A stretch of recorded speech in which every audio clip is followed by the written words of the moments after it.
What's up, YouTube? I am glad you all are here.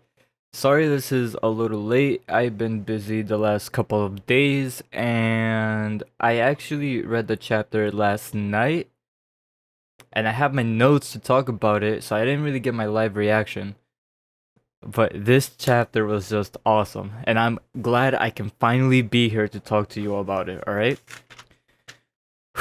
Okay, without further ado, let's just go ahead and jump right into the video. For those of you who don't want to sit through however long this video may be, I'll give you the TL DW. Too long didn't watch. But it's just making that a thing for YouTube videos. You know, TLD DW. I think that'd be pretty cool. So this chapter was just truly amazing. It's just especially towards the end of the chapter when everything went down, you just get this sort of like, oh shit, like everything is, it's like this is it. And let's just go through page by page to see what exactly happened here and what led us to this moment. All right, so in the last chapter we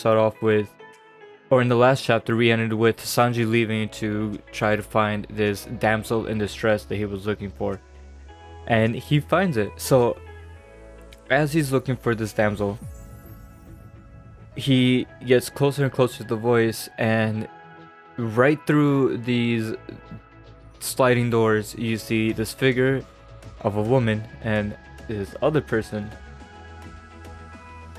pulling the robe from the girl. So as soon as Sanji decides to break down that door, we see the one and only Black Maria. And this was truly upsetting because he just managed to get himself caught in a trap, and that was just very unfortunate. It does not look good for Sanji at all. And as they were talking about whatever they were talking about, Black Maria decides to ask the question of, oh, like, you know, do you still like me, or something to that line. And Sanji replies with, no, I love you. And I thought that was a little bit of a comical moment, considering like her like shriek that came afterwards. I thought it was just perfect. And it's just really quick, very unfortunate that Sanji decided to catch himself in this trap, and it could really be a growing factor for Sanji to see if he is or is not going to fight Black Maria. Personally, I still would really like it if he stayed true to himself and didn't fight any of the girls, but then that does pose of who's gonna fight her. So we'll just have to see, well, especially me, we'll have to see how this moves forward. So we cut back to Luffy and Jinbei that are going through the hallway, trying to find the next set of stairs to go to the next floor up. However, we do see new gifters that look like they may be able to pose some threat, and we don't find out because the samurai are low-key working on a ladder to go up to the next level of the building without having to go to the stairs. And this was just perfect because I did see a couple reactions, and a lot of people have pointed out how, because one of the gifters that was over there was a snake. He had a human body. Well, he had the torso of a human and the head, but all his limbs were snakes. And so it was like, oh, it's a reference to Snake and Ladders, and I thought that was pretty cool, you know. So they bypass the stairs and go up to the next floor without having to fight the gifters. And then after that whole scene goes down, we cut back to the battlefield, where we still see Zoro and everybody else try to fight for the antidote.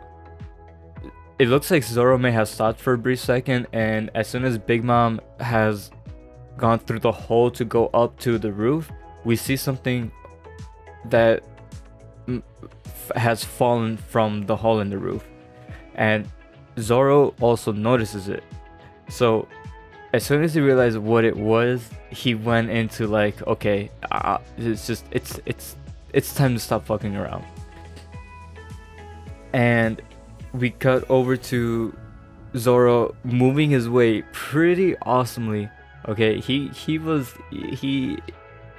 had determination in his life to get that antidote. And boy, so we see him dodging all the ice demons pretty coolly, pretty smoothly. And X-Drake is in his hybrid form, so trying to fight Apu.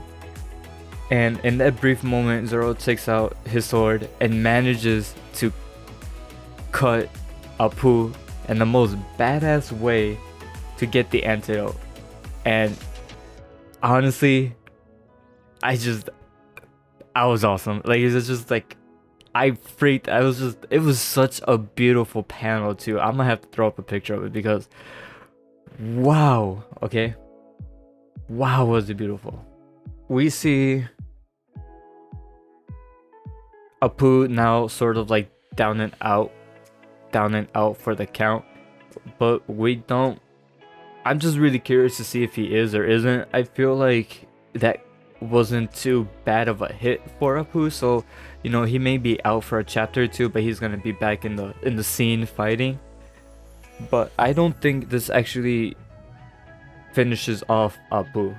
So it's just, we're gonna have to see what happens to him, and because it's just very interesting, especially if he's out for the count, because it would hurt the Alliance's chance if he were to betray Kaido and join the Alliance to fight Kaido. So Chopper was given the antibodies, and he announces that he's gonna try and mass produce the antibodies, friend or foe, which is pretty awesome. And he announces that, the way to stop the virus from spreading is to warm yourself up. It's some sort of with the gas and the virus that's going on there that freezes. So if you manage to stand next to some flame, it's gonna slow the virus down just a little bit. And Queen is about to ready to attack when Zoro launches an attack towards Queen and stops him from attacking. And it's just, Zoro is done with everybody's bullshit. Like, he's a man on a mission, okay? He is a man on a mission. And then everything goes to hell. An earthquake starts happening. Everybody is looking at Zoro because he's like, oh, he's mad. He's big mad. He's making the ground shake. And it was really funny because we get Broke towards making a comment as well, saying, oh, is it the Conqueror's Haki, the color of the Supreme King? And Zoro just looks over and he said, that wasn't me. Zoro Conqueror's Haki, Wano 2021. So that's awesome. And then we get Marco finally arriving on the scene, and he just kind of flying, hovering in place, saying if anybody needs any help or something. So he's still trying to rightfully find his place in the war. So after Marco finally shows up, we switch over once again to Yamato and Momo, who have finally appeared to made it to the shoreline of the island. However, there's a bit of a problem. We don't have any ships, there's no sea, and there's still quite a bit of shaking. So once Momo asks Yamato what the hell is happening, she kind of explains that, dragons are able to move around in the air due to something called flame clouds, which is like how they fly. So it was like, we're like, okay. So, and then we get the realization that it's Kaido making the island actually float. So we cut over at this point to the island and Kaido. and the panel of the island just floating there, it just kind of also hit me like, oh shit, like, yo, this is literally like next level. Like, to kind of realize where Luffy and his crew have traveled, it's just mind-boggling to see how, you know, back in the early chapters they were fighting against some like no-name pirates, and who we thought, like, you know, a couple million or a couple 100,000 was like of a bounty was extremely like amazing, like, oh my god, like he's strong, to now we're having a Yonko level 3 billion bounty pirate. Like, it's just insane. So we finally get the last panel of Kaido, who it looks like is surrounded by a lot of other flame clouds as well. So I'm not sure if it's just on the bottom of the island, and maybe like he's like swatting them from him. So it's very interesting. He says, "Let us begin the world of violence," and that's it.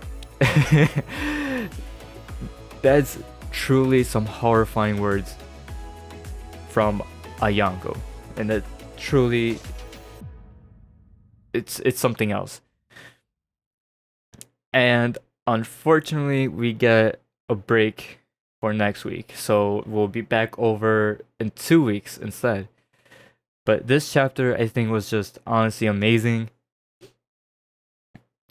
It was, well, not to, you know, reference the the title of it, but it was a bunch of flames. Okay, nothing but fire. And I'm just really excited to see what the hell's gonna happen, because I'm starting to sweat a little bit, you know, for everybody here.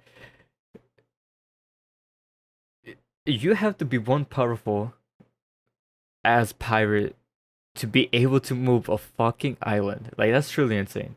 So I'm truly excited to see how this is all gonna play out, and to see how the next couple of chapters go as we reach 1,000.